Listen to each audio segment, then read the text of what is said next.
بسم اللہ الرحمن الرحیم۔ السلام علیکم۔ امید ہے آپ سب خیریت سے ہوں گے۔ آج ایک بار پھر حج 2023 کے حوالے سے ایک اچھی خبر شیئر کرنے جا رہے ہیں۔ اگر آپ نے حج 2023 کے حوالے سے ہماری پچھلی ویڈیو نہیں دیکھی تو لنک ڈسکرپشن میں موجود ہے، اس ویڈیو کو بھی ضرور دیکھیں۔ چینل پر نئے ہیں تو سبسکرائب کر دیں، ساتھ ہی بیل آئیکن کو بھی دبا دیں۔ حج کے قریب ریال کی زیادہ خرید کی وجہ سے اوپن مارکیٹ میں ریال کی قیمت بڑھ جاتی ہے اور انٹر بینک اور اوپن مارکیٹ کے ریٹ میں اچھا خاصا فرق آ جاتا ہے۔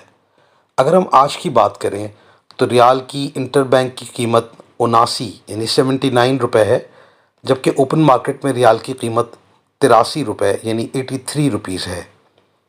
اگر ایک حاجی 2000 سے 2500 ریال خریدتا ہے تو انٹر بینک اور اوپن مارکیٹ کا فرق قریب 8 سے 10,000 روپے بنتا ہے۔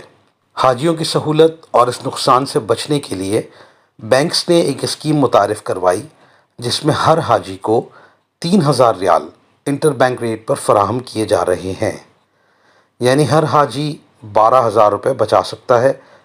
اور اس کا طریقہ کار بھی بہت آسان ہے۔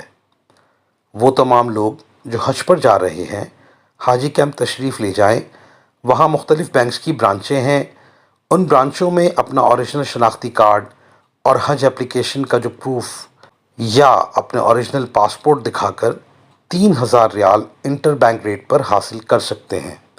یاد رہے کہ ریال کی خریداری کرنے کے لیے صرف کیش رقم وصول کی جاتی ہے، لہٰذا نقد رقم ساتھ لے کر جائیں۔